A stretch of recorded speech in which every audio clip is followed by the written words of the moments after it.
नोकरी शोधायला गेलो आणि जीवनसाथी मिळाला. ही ओळ जोक वाटतेय, पण हा जोक आता रियालिटी बनतोय.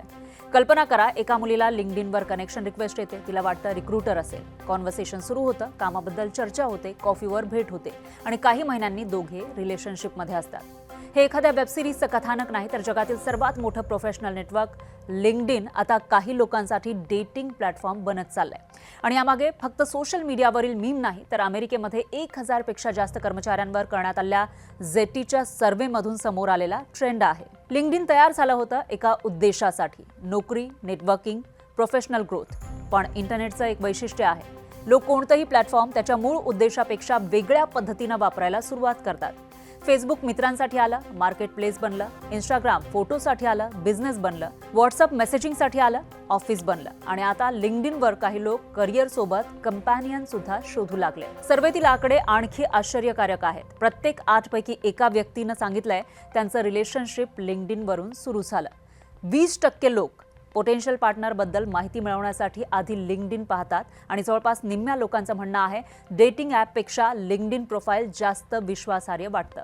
पण असं का? कारण डेटिंग ॲपवर कोणालाही स्वतःला CEO, ऑन्ट्रप्रनर, ट्रॅव्हलर किंवा फायनान्शियल एक्सपर्ट म्हणता येतं. पण लिंक्डइनवर कोणत्या कंपनीमध्ये काम करता, किती वर्षांचा अनुभव आहे आणि कोणत्या कॉलेजमध्ये शिकलात, म्युच्युअल कनेक्शन्स कोण आहेत, रेकमेंडेशन्स काय आहेत, हे बरंचसं पडताळता येतं. म्हणून अनेकांसाठी लिंक्डइन आता फक्त नेटवर्किंग प्लॅटफॉर्म राहिलेलं नाही, तर एक प्रकारचं बॅकग्राऊंड व्हेरिफिकेशन टूल बनलंय. पण इथे एक मोठा प्रश्न निर्माण होतो, लोक अचानक लिंक्डइनवरच प्रेम का शोधायला लागले? याचं उत्तर कदाचित डेटिंग ॲप्समध्ये दडलंय. डेटिंग ॲपवर एकतर काही प्रोफाईल या फेक असतात किंवा काही जणांसोबत स्कॅम्स झालेला सुद्धा आपण बघितलेला आहे. तशा बातम्याही आपण ऐकल्या असतील. आणि त्यामध्ये भर म्हणजे गेल्या काही महिन्यांमध्ये लिंक्डइनवर आणखी एक शब्द प्रचंड चर्चेत आलाय: घोस्ट जॉब्स. म्हणजे फक्त जॉबच्या पोस्ट आहेत, पण प्रत्यक्षामध्ये भरती नाही. ॲप्लिकेशन दिलं, रिप्लाय नाही, इंटरव्ह्यू नाही, सिलेक्शन सुद्धा नाही. काही अभ्यासांमध्ये असा अंदाज व्यक्त करण्यात आलाय की अनेक ऑनलाईन जॉब पोस्ट प्रत्यक्ष सक्रिय भरतीसाठी नसू शकतात.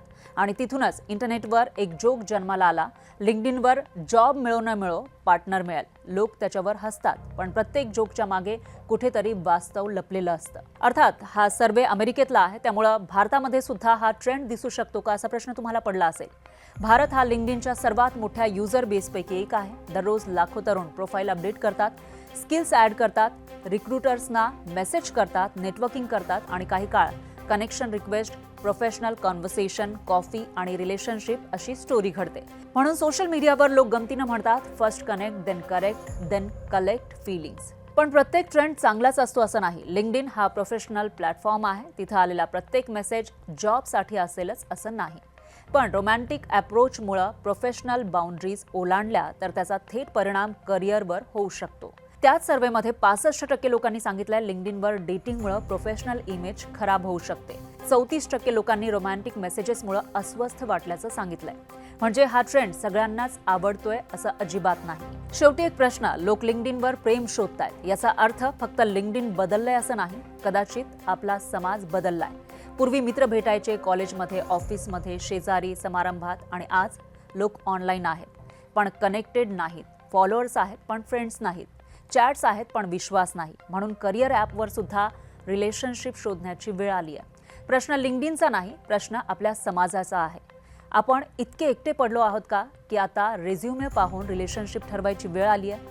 तुमचं मत काय? लिंक्डइनवर प्रेम शोधणं योग्य आहे की प्रोफेशनल प्लॅटफॉर्म तसाच प्रोफेशनल राहायला हवा? कॉमेंटमध्ये नक्की सांगा.